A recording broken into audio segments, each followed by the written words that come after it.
माझी पिढी एका अशा ट्रान्झिशन पिरियडमधून जाते आहे जिथे गावचं गावपण हरवत चाललं आहे आणि शहरीकरण होत असताना गावं संपत चालली आहेत. आणि या एका ट्रान्झिशन पिरियडमधून जात असताना म्हणजे घरासमोर असलेल्या कोकमाच्या बागेतली 4 कोकमं घेऊन किंवा तिरफळं घेऊन माशाची कढी करणारे आम्ही आजकाल चायनीजचे गाडे वरती जाऊन काहीतरी खातो आहे. सो आम्ही आमचं इकॉलॉजिकल फूड, आमची इकॉलॉजिकल लिव्हिंग या सगळ्या गोष्टी आमच्या दृष्टीतून कायापालट होताना या ट्रान्झिशन पिरियडमधून असल्यामुळे मला एक जाणीव झाली की आत्ता गावचं गावपण जर राहायला हवं तर आपण ह्याला एका वेगळ्या पद्धतीने लोकांसमोर एकतर मांडायला हवं आणि ह्या जीवनशैलीचं कुठेतरी जगात वेगळ्या पद्धतीचा याचा एक ब्रँड व्हायला हवा. तर ते इंजिनिअरिंगकडे कसा गेलास? म्हणजे खरं ते एक डेव्हिएशनच म्हटलं पाहिजे. कसं झालं ते डेव्हिएशन? ॲक्च्युली माझं जे बालपण गेलं ते दोडामार्ग म्हणून एक तालुका आहे. गोवा, कर्नाटक, महाराष्ट्राची बॉर्डर आहे. खरं बघायला गेलं तर महाराष्ट्राचं ॲमेझॉन म्हणून आत्ता लोक त्याला ओळखतात, पण अगदी किंग कोब्राचा हॅबिटॅट आहे तो आणि पट्टेरी वाघ.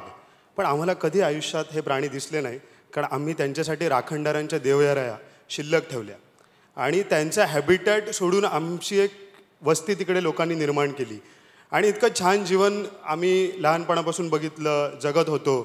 अगदी आमच्या गावांमध्ये आज जे काही लोक नॅचरल लिव्हिंग म्हणतात आहेत आणि प्युअर ऑर्गॅनिक लाईफस्टाईल म्हणतात आहेत ना, ती क्लायमेट फ्रेंडली लाईफस्टाईल आम्ही आमच्या बालपणामध्ये जगलो आणि खूप छान पद्धतीने हे सगळं जगलो होतो.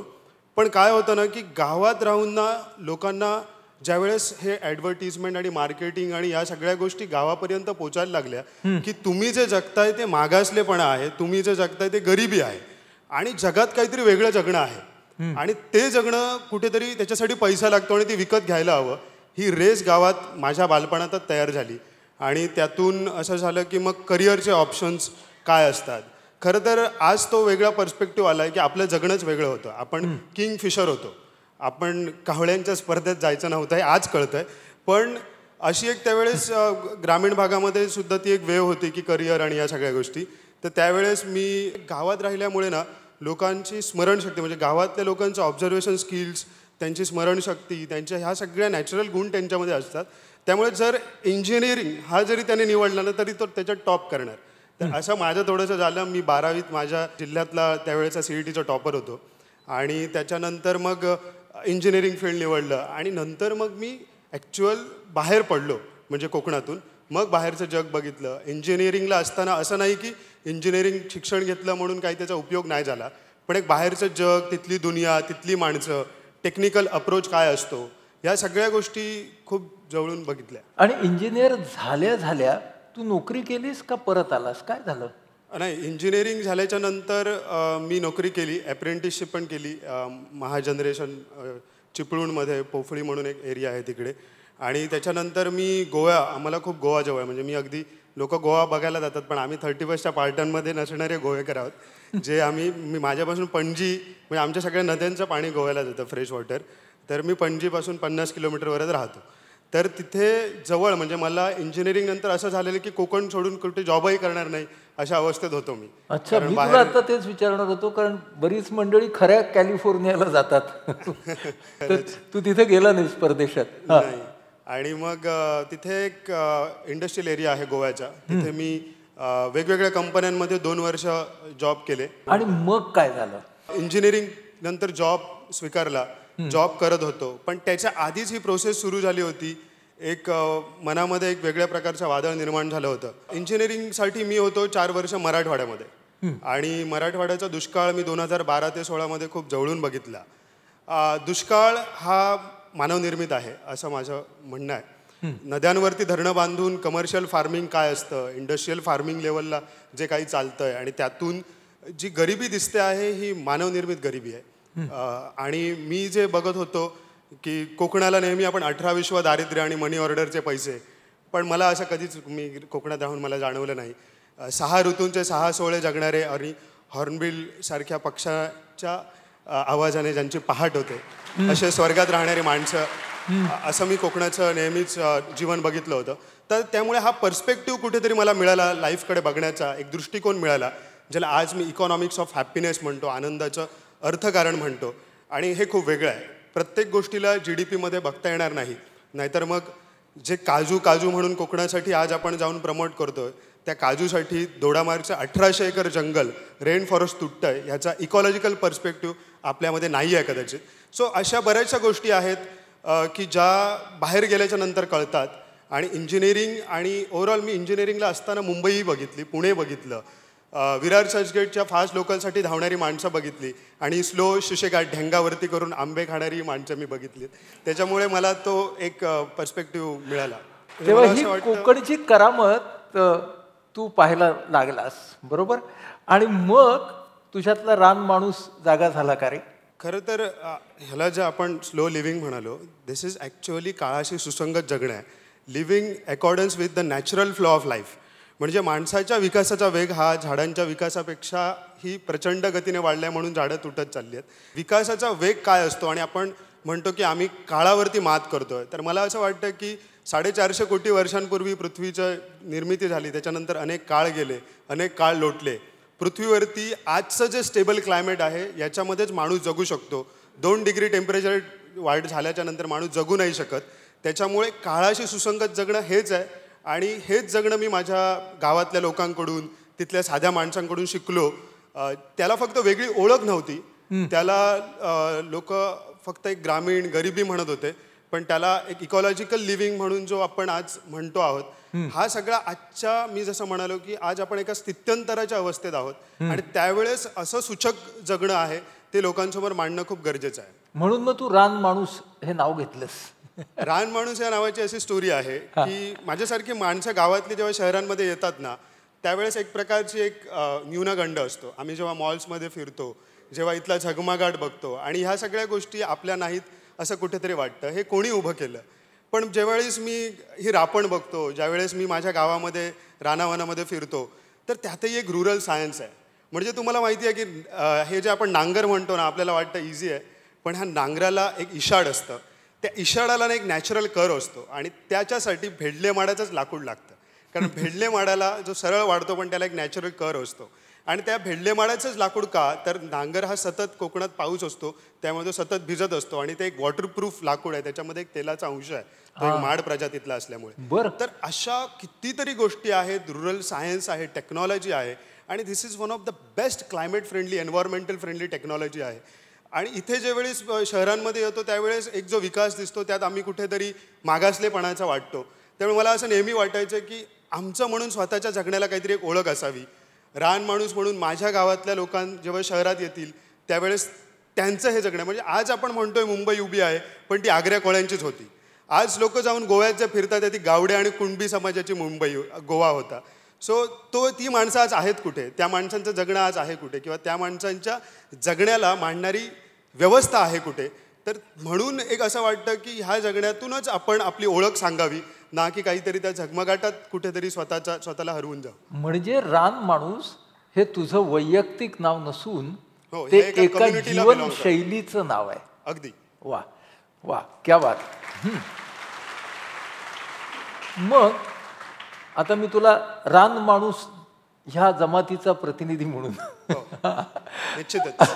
असा प्रश्न विचारतो की अरे मग कोकणातलं पर्यटन नेमकं असावं तरी कसं रे?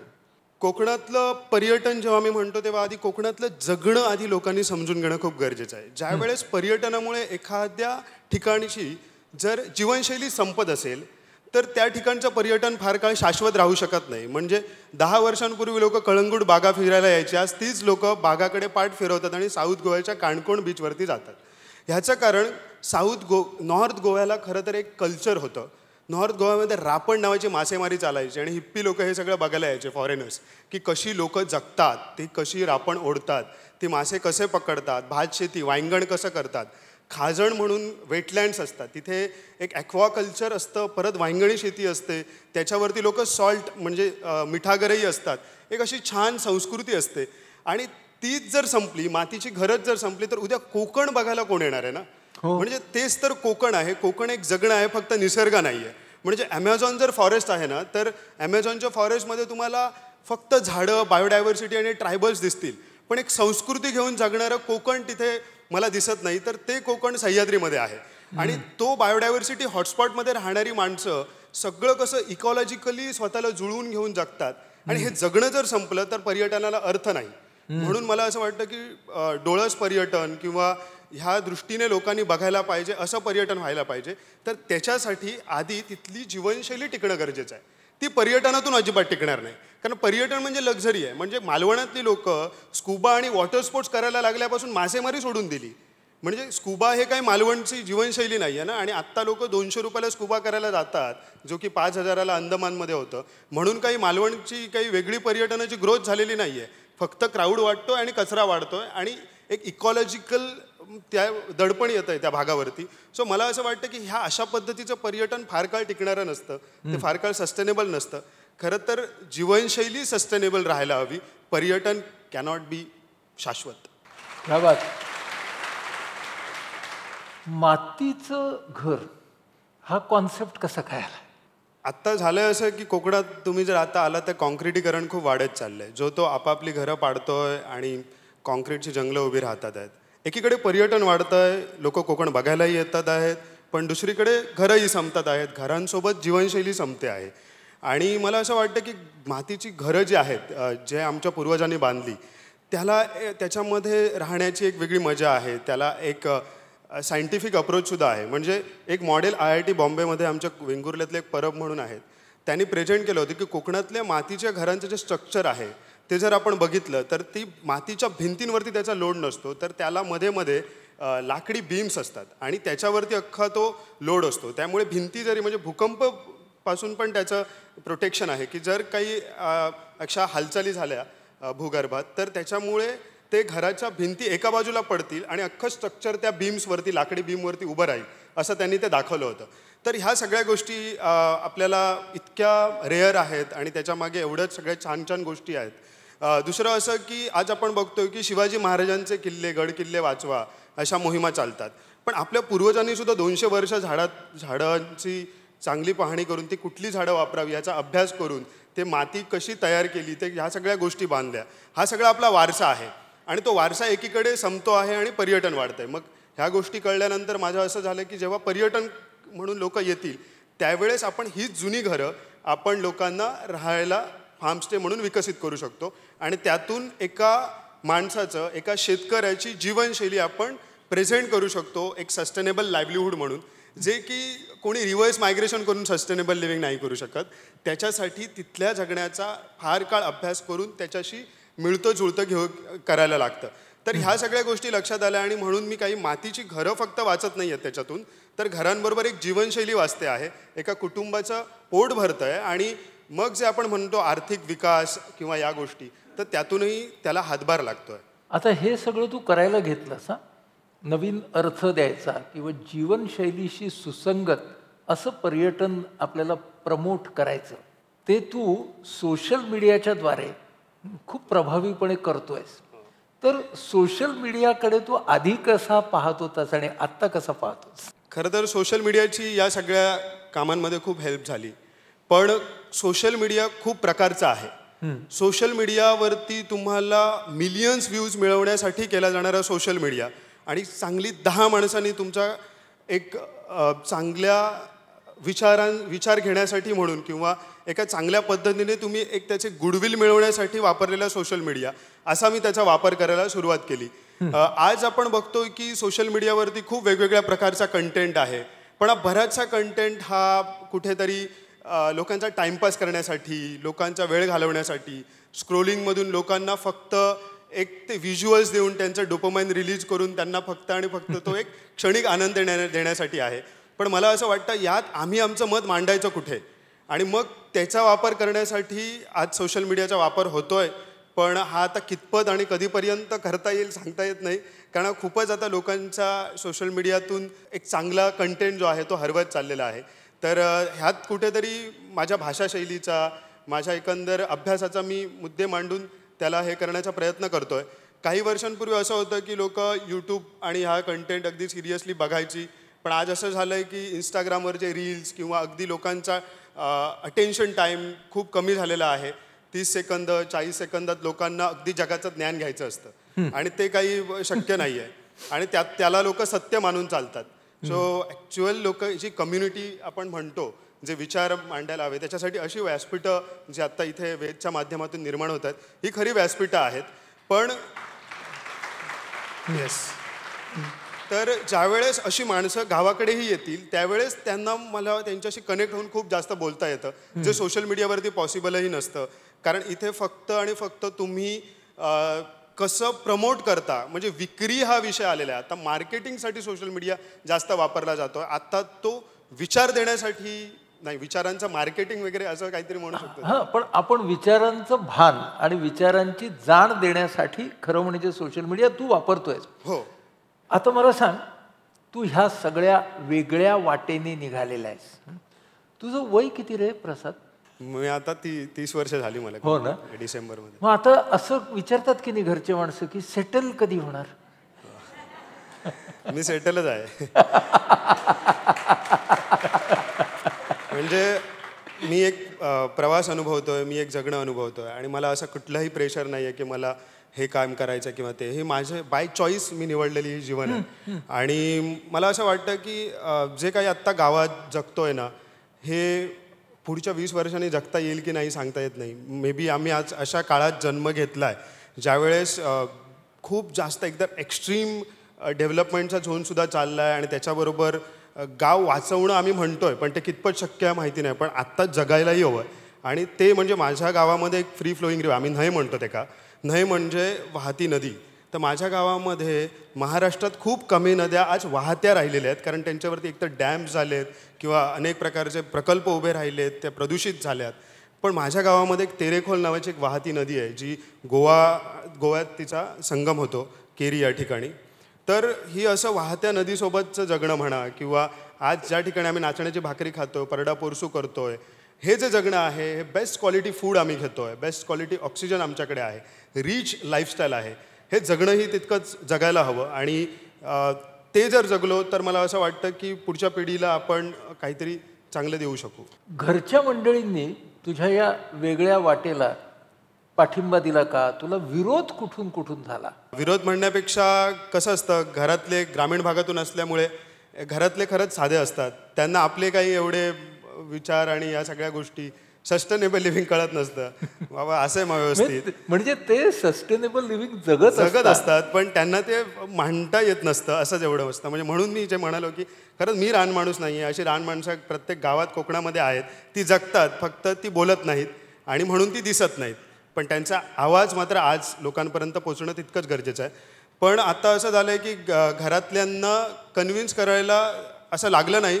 त्यांना वाटलं की असं तर करतंय, त्याच्यात असा मग भागता मग खुश असं आहे. मग म्हटलं होय बाबा असं आहे, बरं मग ठीक असं कर काय तर, असं अप्रोच आहे. हे मला वाटतं कोकणी माणसाचं एक वैशिष्ट्य आहे की तो असं कर, म्हणजे चांगलं करतोय, समाधानी आहे, समाधानी आहेस ना, कर असं म्हणत पुढे जातो. मला सांग की मगाचपासून तू इतकं पोट तिडकीने बोलतोयस की आपण सगळ्या समाजाला एकसारखं बनवतोय, म्हणजे असं मोनोटोनस बनवतोय. आणि मुळात सृष्टी, माणसं, ह्या सगळ्या गोष्टींच्या मध्ये विविधता आहे. तर विविधता का हवी? खरं तर तुमच्या भागातली बायोडायव्हर्सिटी, जैवविविधता ह्याचं रिफ्लेक्शन तुमच्या जगण्यामध्ये असतं. म्हणजे मी जसं म्हणालो की कोकणात सुद्धा माशाची कढी वेगवेगळ्या प्रकारची करतात. म्हणजे आमच्या गोव्याकडच्या कढीमध्ये तिरफळं घालतात, ती कदाचित रत्नागिरीच्या वरती घालत नाहीत. म्हणजे प्रत्येक ठिकाणी जिथे जे झाड मिळतं त्या ठिकाणाहून आमची अगदी फूड कल्चर म्हणा, आमच्या सगळ्या गोष्टी या निसर्गातून पहिल्या आलेल्या आहेत. आणि त्यातून आम्ही फार अभ्यासपूर्वक ही जीवनशैली निर्माण केली. म्हणजे तुम्हाला सांगतो, बाकीकडची दिवाळी मला माहिती नाही, पण आमच्याकडे अभ्यंग स्नान केल्याच्या नंतर मग त्याच्यासाठी पण आम्ही त्या नारळाच्या दुधातनं अभ्यंग स्नान होतं. आणि त्याच्यानंतर सकाळी आम्ही सातिंगण नावाचं एक झाड आहे, त्या झाडाच्या सालीचा रस, कडू रस आम्ही पहिला पितो, ज्याच्यानंतर आम्ही गूळ आणि पोहे खाणार आहोत. तर हे गोड धोड खाण्याच्या आधी आम्ही एक कडू रस पितो. आणि त्या सातिंगण या झाडाच्या सालीचा जर तुम्ही आयुर्वेदात जर त्याचा अभ्यास केला तर एक डायबेटीजवरती त्याचे औषध तयार होईल, अशा पद्धतीने ते झाड आहे. आणि ह्या अशा गोष्टी आमच्या जगण्यामध्ये, आम्ही ह्या सगळ्या ट्री स्पेसीज ज्या आहेत त्या राखून ठेवल्यात आमच्या देवरायांमध्ये. म्हणजे there are more than 85 varieties of tree species, जे की कोकणामध्ये सॅक्रेड फ्लोरा किंवा देवाची झाडं आहेत आणि त्या देवरायांमध्ये अजूनही शाबूत आहेत. तर ह्या प्रत्येकाचा आपल्या जगण्याशी उपयोग काय आहे हा ज्यांनी शोधला ते सरळ सायंटिस्ट होते. आणि त्यांनी हे असं निर्माण केलेली जीवनशैली आहे. आणि ती बायोडायव्हर्सिटी आपल्या जगण्यातूनच शिल्लक राहू शकते. ती कोणीतरी असं म्हटलं निसर्ग वाचवा म्हणून नाही शिल्लक राहत. ते निसर्ग फक्त वाचवण्यासाठी नाही आहे, तो जगण्यासाठी आहे. जर तुमची लाईव्हलीहूड डिपेंडन्सी निसर्गावरची संपली तर निसर्ग हा फक्त वाचावा म्हणून तुम्ही केलेलं एक सोशल वर्क ठरेल, ते जगण्याचं वर्क नाही आहे. तर म्हणजे असं मला वाटतं की तो माणूस तोच वाचवतो ज्याची नाळ निसर्गाची जोडली आहे. म्हणजे म्हाका संध्याकाळी जाऊन थंयसर गरोवन मासो काडूचो आसा म्हणून समुद्र माझो स्वच्छ होयो ना की तो दिसाक बरो होयो म्हणून पर्यटकांका दाखवच्यासाठी तो कोकण स्वच्छ किंवा चांगलं ठेवचो नाही. तो माझ्या जगण्यात त्याच्यातून निर्माण झालेला आहे. ते झाड का वाचायला हवं तर आत्ता कोकणामध्ये सागवानाची लागवड झाली. तर सागवान आमचं झाड नाही, मुळात जर सह्याद्री आहे हा सदाहरित भागामध्ये येतो, ट्रॉपिकल एव्हरग्रीन रेन फॉरेस्टमध्ये. तर आमच्याकडे तुम्हाला जुन्या घरांना सागवान मिळत नाही, आईन मिळतो. आईन म्हणजे क्रोकोडाईल बार्क ट्री, कोकणामध्ये ह्याला देवाचं स्थान असलेलं झाड. त्याच्यानंतर किनळ मिळतो, फणस मिळतो. फणशी म्हणजे एक त्याला कानळसुद्धा वृक्ष म्हणतात, अगदी तुम्हाला रेन फॉरेस्टमध्ये आढळणारा वृक्ष. तर अशाच आहे देवदारो म्हणून एक झाड आहे ज्याला चंदनासारखी एक सुगंधित 5 व्हरायटीची झाडं आहेत कोकणामध्ये. तर ह्या अशा पद्धतीच्या ट्री स्पेसीज आमच्या जुन्या घरांना आम्ही वापरलेल्या आहेत. तर मला असं वाटतं की ही biodiversity is the main source of life आणि ही भारतात सगळीकडे आहे. म्हणजे जशी कोकणात आहे तशी भारतात सगळीकडे आहे. आणि ते जगणं ही आपली जैवविविधतेशी म्हणून विविधतेने नटलेला भारत आहे. आणि ते जर संपलं तर एक साच्यातले गणपती आपण निर्माण करतो. सगळीकडे आता सेम फूड कल्चर, सगळीकडे सेमच, जिकडे जाऊ तिकडे मॉल, जिकडे जाऊ तिकडे चायनीजचे गाडे. रवळनाथ चायनीज कॉर्नर आणि सातेरी चायनीज कॉर्नर आता कोकणात निर्माण झाले. आम्हाला आता रडायची पाळी आलेली. म्हणजे बघ कधीतरी कॅन्टॉन मालवणी फूड येईल आणि ते लोक बाहेर खातील, आम्हाला लग्न नसणार. ह्या पार्श्वभूमीवरती ना कोकणातल्या ज्या वेगवेगळ्या परंपरा आहेत त्यांच्याकडे तू कसा पाहतो? अगदीच. म्हणजे मी जसं मगाशी म्हणालो 6 ऋतूंचे 6 सोहळे सेलिब्रेट करण्यासाठी आपण सण निर्माण केले. आणि त्या प्रत्येक सणाला एक काहीतरी छान रिच्युअल असतो. म्हणजे ज्यावेळेस आम्ही शिगमो म्हणतो, आमच्याकडे शिगमो म्हणतात, वरती गेलं तर त्याला शिमगा म्हणतात. गोव्याच्या जवळ गेलं का गोईचो शिगमो.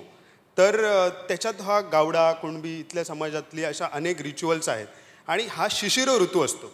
बेसिकली शिशिर ऋतू म्हणजे झाडं जी असतात ती पानं टाकतात, जी एनर्जी रिलीज करायची असते म्हणून आम्ही रोंबाट मारतो. म्हणजे रोंबाट म्हणून एक प्रथा, म्हणजे ज्यावेळेस शिगमो एंड होता की नाही त्यावेळेस सगळी ताकद घेऊन लोक नाचतात ढोल ताशा, आणि त्यावेळेस धुळवट असतात, रंग उडवत नाही, ती लाल माती एकमेकांवरती उडवली जाते. आणि ही जर सगळी बघितली, कारण त्यावेळेसचं वातावरण असं असतं की एकंदर वातावरणामध्ये तुम्हाला एक स्पिरिच्युअलिटी असते आणि तीच सेलिब्रेट करायची. आणि रोमटाच्या वेळी सगळी एनर्जी रिलीज करून गुढीपाडव्याला पुन्हा ताजेतवाने व्हायचं.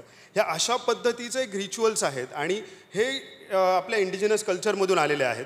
तर त्याच्यानंतर प्रत्येक म्हणजे अगदी नागपंचमी जरी आपण म्हटली तरी तो काही फार्मरचा मित्र म्हणून वगैरे असा काही ते मला पटत नाही. म्हणजे साप हा माणसाचा मित्र वगैरे नाही आहे, तो वेगळाच आहे, आपणही वेगळेच आहोत. माणूसच माणसाचा मित्र आहे की नाही मी सांगू शकत नाही. तर मुळात साप हा प्रेडिटर आहे. म्हणजे मी जसं म्हणालो तिराळीच्या जंगलामध्ये किंग कोब्रा म्हणून आहे, तिथे नागनाथाचं देवस्थान आहे आणि तो एक राखणदार आहे.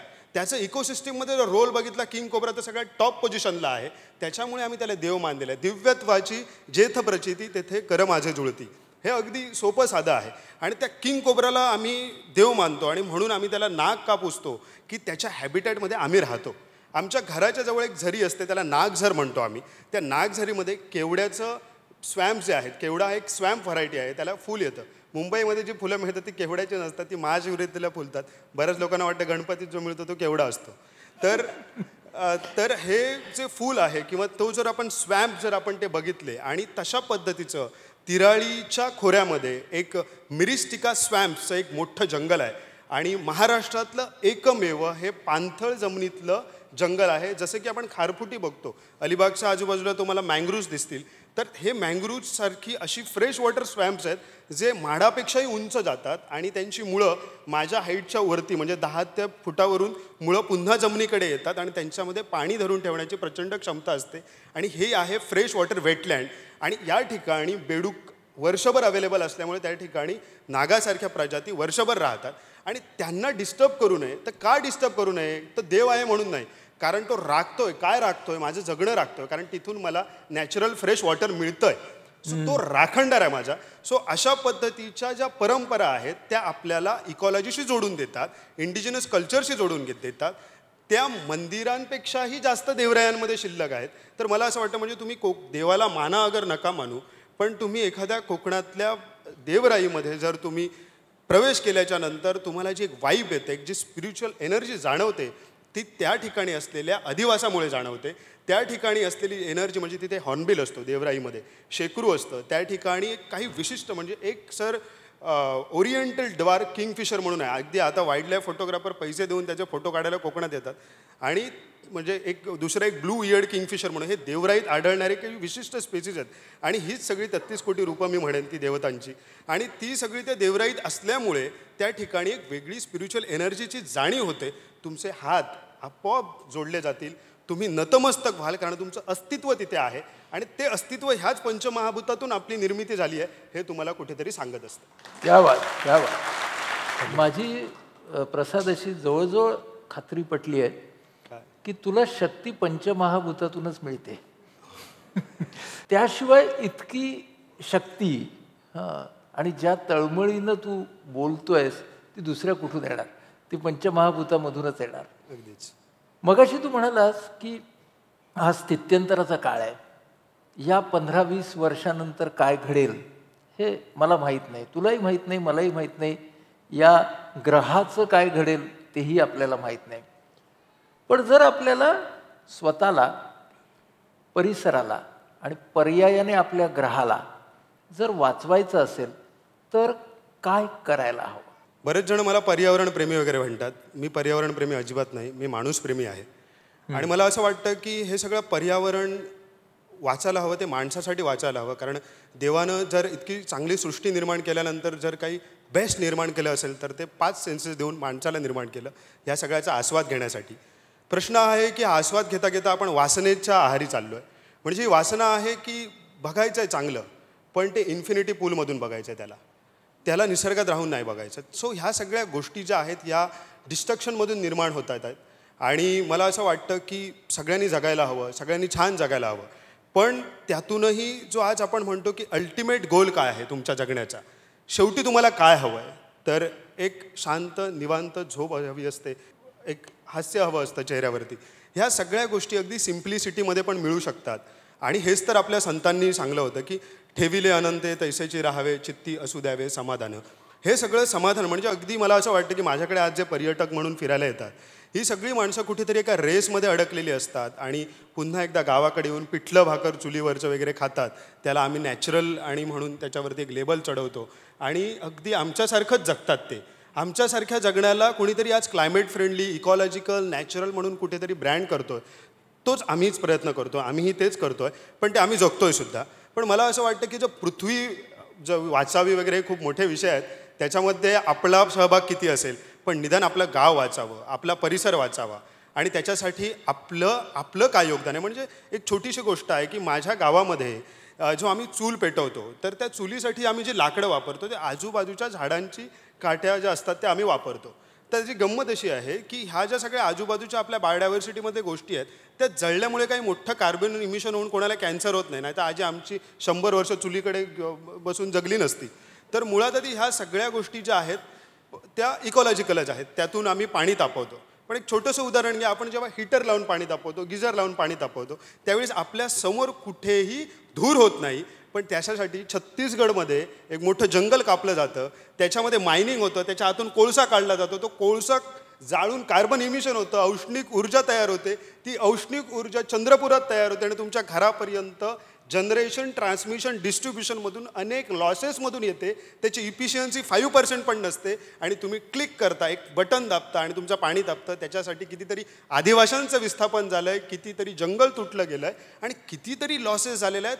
हा इकॉलॉजिकल इंटेलिजन्स आपल्या प्रत्येकामध्ये येणं गरजेचं आहे. ही एक पर्यावरणीय बुद्धिमत्ता आहे. जेव्हा आपण बाजारातून एखादी वस्तू विकत घेतो त्यावेळेस जे आपण किंमत देतो ती त्याची प्रोडक्शन कॉस्ट आहे, पण त्याची एन्व्हायरमेंटल कॉस्ट कोणीतरी दुसरं मोजतोय आणि क्लायमेट चेंजच्या रूपात आपल्याला सगळ्यांना मोजायची काही वर्षांनी. त्याच्यामुळे हे जे काही सी लेवल राईज आहे आणि या सगळ्या गोष्टी आपल्याच कर्माची फळं आहेत. त्यामुळे हा इकॉलॉजिकल इंटेलिजन्स जर आपण थोडासा जरी ठेवला, म्हणजे अगदीच सगळ्यांनी सोडा आणि उद्या येऊन जंगलात राहावं असं म्हणायचं आणि तेवढी जंगलाही शिल्लक नाही आहेत, आधीच सांगते याच्यात कोकणात जमिनी घेऊ, तर सांगण्याचा उद्देश हा आहे की आपल्या जगण्यामध्ये आपण थोडासा इकॉलॉजिकल इंटेलिजन्स सेन्स ठेवला तर आपण बऱ्यापैकी अशा पद्धतीने कार्बन इमिशन कमी करू शकतो आणि स्वतःच्या बरोबर निसर्गाला थोडं का असे ना जपू शकतो. क्या बात. आता एक छोटे छोटे प्रश्न विचारतो तुला. निसर्गप्रेमी आहेस तिथून सुरुवात करू. तुझं आवडतं फूल कोणतं? सुरंगी. मगाशी सुरंगीला मी इंडिजिनस फ्लॉवर म्हणतो. म्हणजे तुम्ही कधी जर कोकणात आलात वसंत ऋतूमध्ये तर तुम्हाला सांगायची गरज नाही वसंत ऋतू. अगदी तळ कोकणात आरवली आसोली म्हणजे आज जो वेतोबाची जी सिरियल लागते तो आरवली गाव त्यालाच सुरंगी आवडतं. तो माझ्यासारखं दहा काढो तर आणि तर सांगण्याची गोष्ट ही की त्या सगळ्या व्हॅलीमध्ये ह्या फॉरेस्ट फ्लावर्स आहेत. तो फ्रॅग्रन्स ऑफ द फॉरेस्ट म्हणजे ह्या सुरंगीचा एक जो सीझनचा जो सुगंध असतो तो वसंतात आणि त्याचा वृक्ष असतो तर ते फुलझाड नाही आहे तर एक वृक्ष आहे तो सुरंगी आणि तिथल्या लोकांनी देवराईमध्ये तो जपलेला आहे आणि एव्हरग्रीन ट्री आहे ती. सुरंगीचा वृक्ष सोडूनचा आवडता वृक्ष कोणता? आवडतं झाड तर बरेच आहेत. त्याच्यामध्ये मी जसं आईन म्हणालो क्रोकोडाईल बार्क ट्री त्याच्यावरती मगरीचा हे असतो. आयनाचं असं की आईनना जून झालं की पांढरा होतो आणि आयनाचं जर तुम्ही केत घेतलं तर 200 वर्ष आयनाच्या झाडाला काही होत नाही. लोखंड कोकणात लवकर गंजतं पण आईन गंजत नाही. क्या बात क्या बात. आवडता पक्षी? आवडता पक्षी माझा हॉर्नबिल. थोडंसं सांगेन की हॉर्नबिल्सला फार्मर ऑफ द जंगल असं म्हणतात. एक आपले राम जे पतिव्रताचे उदाहरण देतो आपण पण हॉर्नबिल जो आहे तो त्याच्या संपूर्ण जीवनात त्याची एकदा पेअर झाली की मादीला तो पोसतो 8 महिने ज्यावेळेस ती त्या खोडामध्ये एक घरटं करून असते आणि तो तिला आणून फळं देत असतो. हॉर्नबिल सह्याद्रीतल्या 55 इंडिजिनस ट्री स्पेसीसची फळं तिला खायला देऊन देतो. त्यात काजू आणि हापूस आंबा नाही आहे तर कारण एवढ्या खाली तो येत नाही. हे सगळी कलमी झाडं आहेत. तो खूप उंच उडतो. तो आता देवरायांमध्येच तुम्हाला दिसेल. तर तो ज्यावेळेस हे डिस्पर्शन करतो त्याच्यामुळे कितीतरी जंगल लागतं आणि काही फळं जी आहेत ती हॉर्नबिलच्याच चोचीतून जर पडली खाली तरच ती हे करतात. ती हॉर्नबिलची मादी असते तिचे तर खूप नखरे असतात. तिला जर फळं आवडलं नाही ते तसंच फेकून देते खाली पण तो सातत्याने तिला ते भरवत असतो आणि त्याच्यामुळे मला हॉर्नबिल खूप आवडतो आणि हॉर्नबिल जंगलं लावतो. ते काम त्याला दिलंय आपल्याला नाही दिलं. वा वा वा. म्हणजे हॉर्नबिल पासून जगातल्या सर्व नवऱ्यांनी काहीतरी शिकण्यासारखं नाही का? आवडता मासा? आवडता मासा खायला म्हणाल तर मला आवडता मासा तारली मासा सरडाईन ऑइल फिश. आणि कोकणात तारली मासं खूप खाल्लं जातं तळ कोकणापासून खाली जास्त. तारली माशाची म्हणजे तुम्ही कधी कोकणात आला तर चारा खाऊन एक तारली खावा. त्याच्यामध्ये सायंटिफिकली सांगा त्याच्यामध्ये कॉड लिव्हर ऑइल आहे आणि त्याच्यामुळे तुमच्या हार्ट डिसिजेसला पण हे होतं. आमच्याकडे पटकन इतके लोक हा असन पण हार्ट अटॅक घेणं नाही म्हणतो. आवडता सण? आवडता सण शिगमो. तुझ्या यशाची व्याख्या काय? यश माझ्या मते यश ही कुठली मटेरियलिस्टिक गोष्ट नाहीच. यश म्हणजे मी आज ज्या ठिकाणी आहे त्या ठिकाणी मी आनंदी असण्यासाठी काय करायला हवं ते मी जगणं म्हणजे यश आहे. माझ्या यशामुळे समाधानाच मी आनंद शोधणारा माणूस आहे. मला कोणी म्हटलं की अमुक एका रेसमध्ये धावतं मला आवडत नाही आत्ता एक कॉम्पिटिशन घेऊया तर मला ती आवडणार नाही. मी आहे आणि मीच मी वेगळा आहे आणि प्रत्येकाचं इथे वेगळेपण आहे. तुम्ही तुमच्या जगण्याला जसं तुम्ही जगता तसं सेलिब्रेट करत जावा आणि त्यातून जो आनंद वाटेल तेच मला यश वाटतं. वा क्या बात क्या बात.